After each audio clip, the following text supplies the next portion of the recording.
les gars, j'espère que tous vous allez très bien. Donc, comme prévu dans notre chaîne, nous avons l'habitude de faire des vidéos concernant des étudiants, principalement des étudiants en droit. Mais vu que nous sommes dans les périodes des examens, c'est-à-dire le baccalauréat, et en Europe, les résultats sont déjà connus, il ne reste que des pays africains qui n'ont pas encore passé leur examen qu'on appelle le baccalauréat. Alors le baccalauréat, c'est l'examen qui sépare l'étudiant de sa vie lycéenne pour qu'il puisse intégrer la vie estudiantine.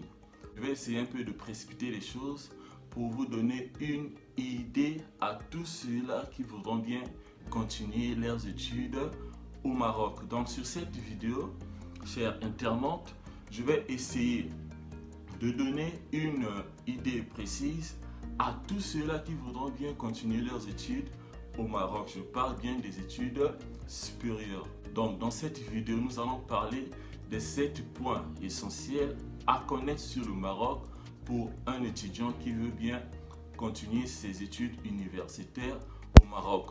Mais avant toute chose, nous allons d'abord voir notre générique, comme ça nous allons suivre le reste à la suite.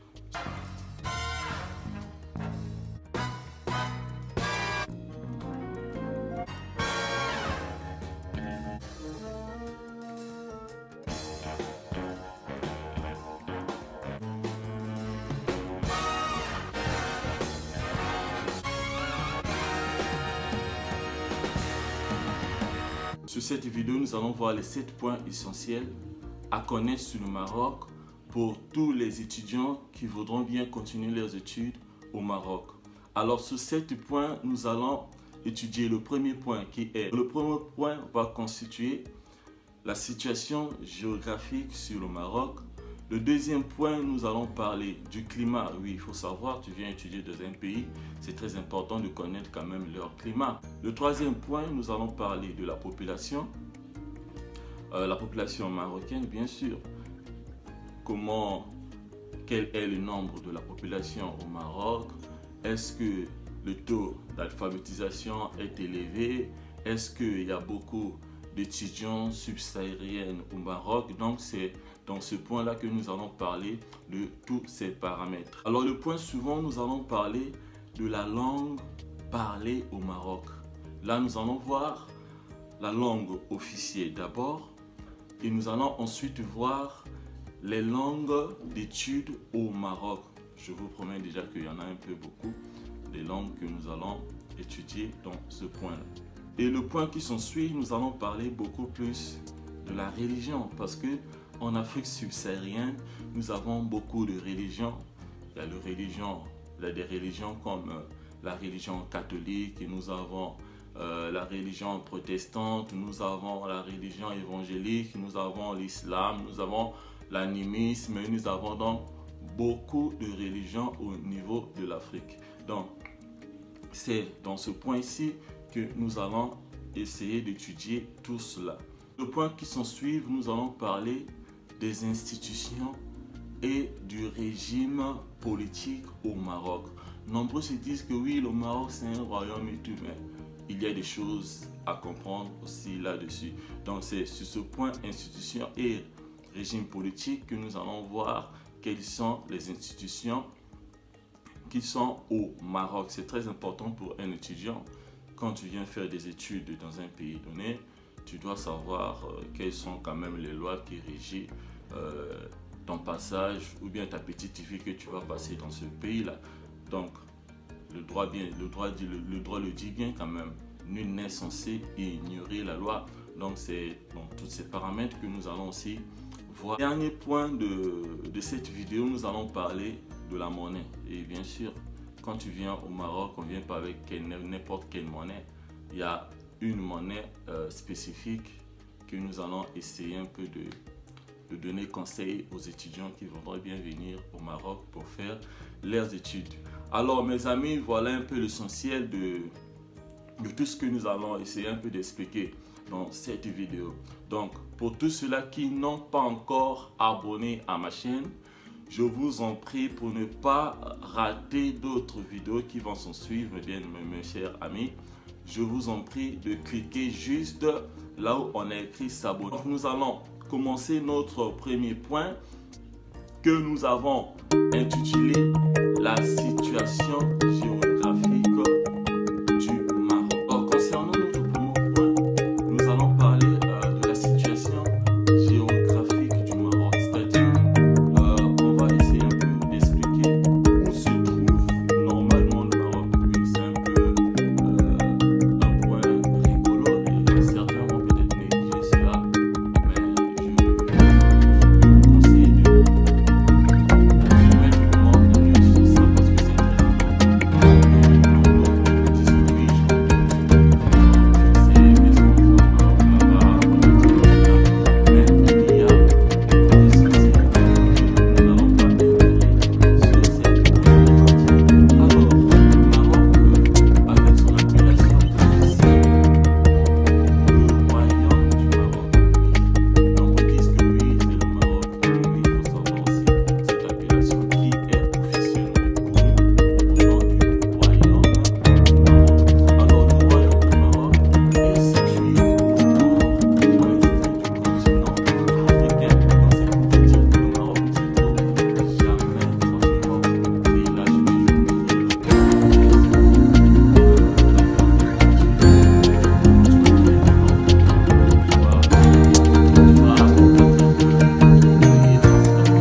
parce qu'il y a des gens qui viennent me dire ah, moi je voulais bien aller en France mais je n'ai pas eu la chance. Mais mon cher, la France est en Europe. Déjà à Tanger, c'est facile de guetter un peu afin de te motiver encore pour continuer ton parcours. Mais je ne vous conseille pas de traverser la mer par bateau comme font les autres. Parce que nous parlons de la situation géographique du Maroc, c'est nettement mieux de parler aussi de la superficie du Maroc. Donc le Maroc a une superficie de 710 850 km². Wow, c'est un peu gros. La capitale politique et administrative du Maroc, c'est Rabat. Donc c'est ça la capitale de notre très beau pays, le Maroc. Le Maroc est situé sur le fuseau horaire Greenwich. Il vit à l'heure du GMT. On va passer rapidement à notre deuxième point, comme nous l'avons cité précédemment, le climat. Or, nous allons voir quel est ou bien quels sont les climats qui sont au Maroc. Le climat dominant au Maroc est le climat méditerranéen, tempéré à l'ouest et au nord par l'océan Atlantique. À l'intérieur, le climat est continental avec des écarts de température un peu variés. La zone de l'Atlas est peu humide et l'enneigement est beaucoup plus fréquent. Au sud, le climat est désertique, vous voyez, avec la Mauritanie qui est au sud, donc le climat est un peu désertique et il fait très chaud là-bas. La période où les étudiants arrivent au Maroc c'est au moins début septembre jusqu'au moins fin décembre. Et ça dépend surtout ça dépend souvent de cursus que l'étudiant vient continuer au Maroc. Parce qu'il y a de ceux-là qui viennent pour la licence, pour le master et d'autres pour le doctorat. Voilà pourquoi je dis, il y a des étudiants quand ils viennent au Maroc, d'autres choisissent entre le mois de septembre, octobre, novembre et jusqu'à au moins fin décembre. C'est la période à laquelle les étudiants viennent au Maroc. Alors que dans cette période-là, nous avons 3 saisons dominantes. Nous avons premièrement l'été et nous avons l'automne et ensuite nous avons l'hiver parce que c'est de septembre à au moins décembre que les étudiants arrivent au Maroc. Alors nous voulons bien savoir c'est quoi l'été, c'est quoi l'automne, c'est quoi l'hiver. Nombreux le savent déjà, mais c'est important de faire un peu de détails sur ce point-là. Alors l'été, c'est la saison la plus chaude, tel qu'en ce moment-là, nous sommes en été et vraiment, il fait excessivement très chaud. Surtout dans les régions du sud, là-bas, n'en parlons pas. Dernièrement, Agadir était la ville la plus chaude au monde avec 49,50 degrés Celsius. Waouh, c'est ce qu'on appelle la canicule. Au Maroc, l'été commence du 20 juin jusqu'à au moins le 20 septembre. Donc, pour ceux-là qui vont venir au Maroc, en été, bien sûr, parce que septembre déjà, nous sommes en été. Donc, du début septembre jusqu'à au moins le 22 septembre, c'est-à-dire déjà les derniers jours du mois de septembre, nous sommes en été. Donc, il fait très chaud. Donc, quand vous venez, ne vous inquiétez pas parce que, surtout quand tu viens de l'Afrique centrale, l'Afrique subsaharienne, là-bas, les températures sont vraiment très élevées. Mais à ne pas comparer avec celle du Maroc parce qu'au Maroc, on atteint déjà 49 degrés.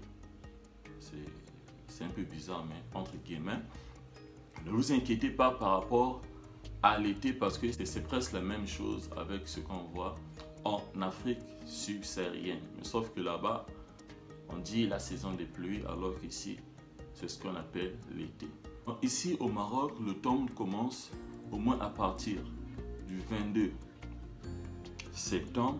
Donc dès que l'été est fini, nous entamons alors la saison de relais qui est l'automne à partir du 22 septembre jusqu'à au moins le 21 décembre. Donc là, nous avons l'automne.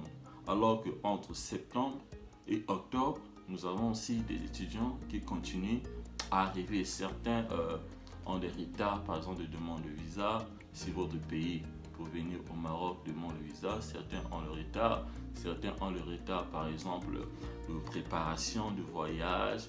Il y a plusieurs causes qui peuvent expliquer le retard d'un étudiant qui vient bien étudier au Maroc. Donc, c'est dans cette période-là, nous avons la saison qu'on appelle automne. Donc, c'est la saison qui sépare l'été à l'hiver. Donc, au milieu, nous avons cette saison qu'on appelle bien automne qui commence du 22 septembre jusqu'à au moins le 21 décembre. Donc, pour ceux qui vont venir dans cette période-là pour étudier au Maroc, vous devez retenir sur cette saison que le ciel est beaucoup nuageux parce qu'il pleut beaucoup, il y a beaucoup du vent. Donc, c'est ce qu'on retient sur cette saison qu'on appelle l'automne. Il pleut beaucoup ici au Maroc pendant cette saison. Il y a beaucoup du vent à chaque fois.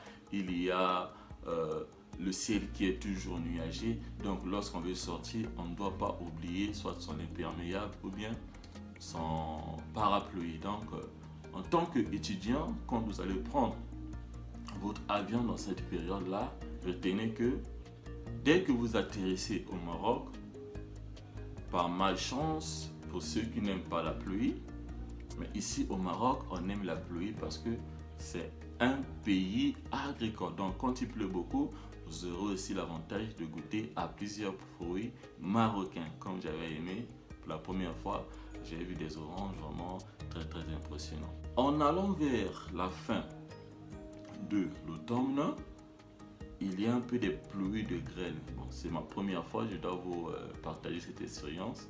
Quand j'étais venu en décembre, on m'a appelé, sorti dehors quand il pleuvait, et il y avait ce qu'on appelle la pluie de grêle, c'est-à-dire ce sont des glaçons qui tombaient du ciel comme ça.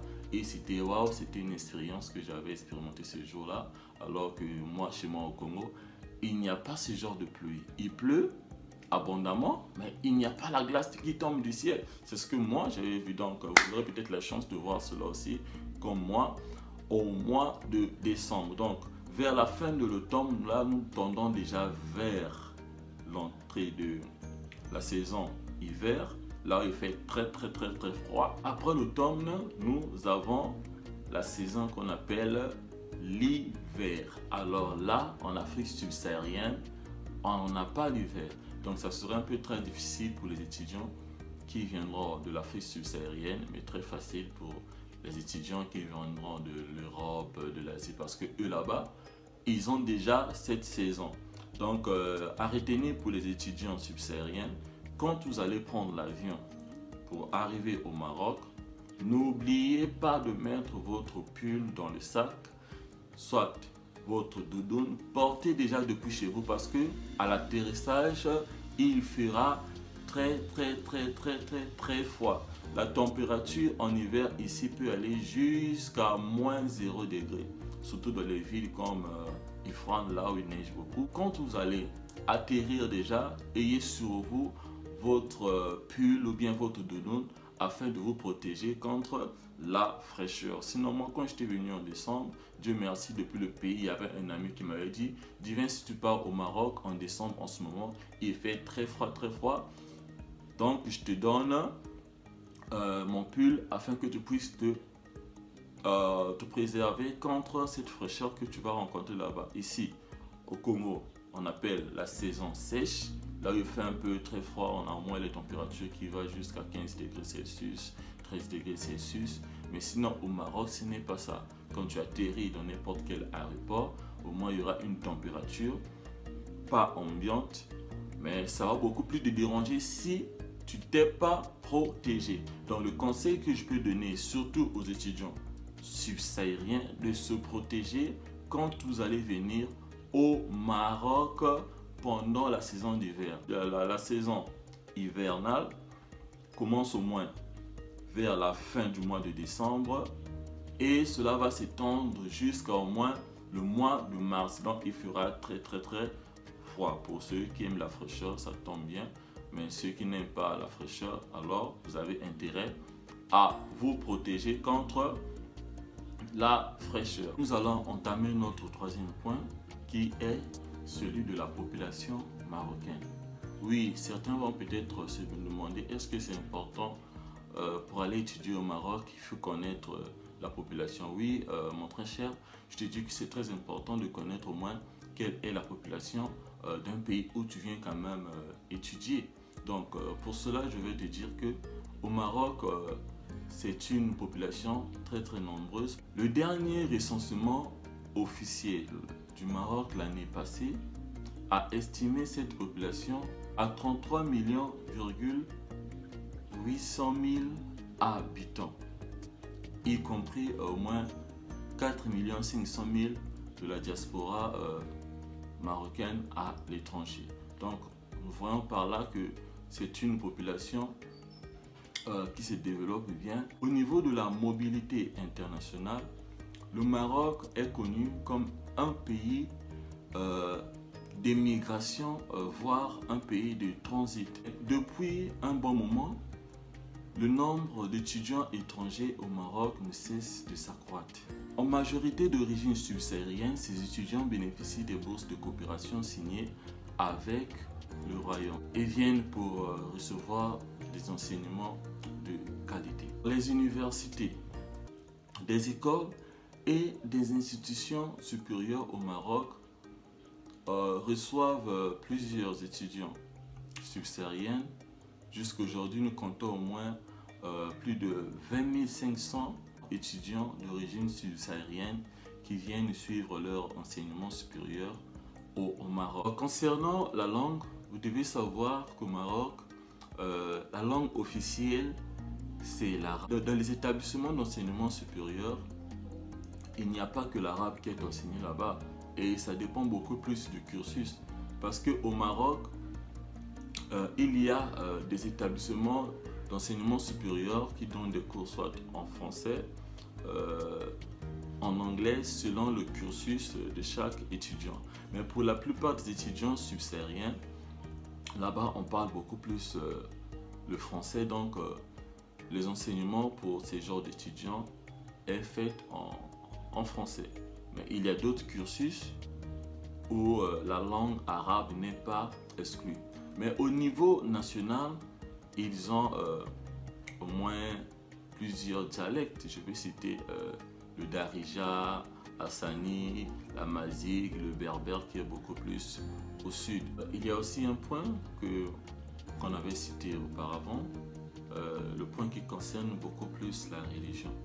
Donc, nombreux s'inquiètent, est-ce que quand je vais aller au Maroc, on dit que c'est un pays musulman, l'islam est la religion d'État. Est-ce que quand je vais aller là-bas, je vais pas perdre peut-être ma foi et tout. Donc pour ça, ne vous inquiétez pas. La constitution marocaine garantit d'autres religions sur leur territoire. Donc ici au Maroc, il y a la religion catholique, oui ça existe, ça peut t'étonner mais ça existe. Il y a des églises catholiques ici, nous avons certaines églises protestantes, il y a des églises, je peux dire, évangéliques. Oui, j'ai déjà vu une fois une église juive ici au Maroc. Ne vous inquiétez pas, moi qui vous parle, je ne suis pas musulman, mais je prie au Maroc. Donc c'est très important que cela ne vous inquiète pas. Comme j'avais dit au Maroc, quand vous allez venir pour étudier au Maroc, c'est vraiment aussi très important de connaître quelles sont leurs institutions et beaucoup plus le régime politique instauré au Maroc. Oui, le Maroc est d'abord un royaume. Donc c'est un royaume. Lorsqu'on parle d'un royaume, on voit le roi. Oui, le roi, c'est le roi Mohamed VI. Donc c'est un monsieur très gentil, très bien, qui donne beaucoup de priorité, beaucoup d'accès aux étudiants qui voudront bien venir étudier au Maroc. Donc à ce niveau, il n'y a pas un souci. Alors nous allons voir c'est quoi les institutions et quel est le régime politique instauré au Maroc. Le Maroc est une monarchie constitutionnelle, démocratique, parlementaire et sociale. Le Maroc appartient au Grand Maghreb, à la Oumma arabe islamique. Le roi est le chef de l'État, son représentant suprême, symbole de l'unité nationale. Le roi est le garant de la pérennité et de la continuité de l'État. Il est au même moment l'arbitre entre les institutions. Le roi est également le commandant de tous les croyants.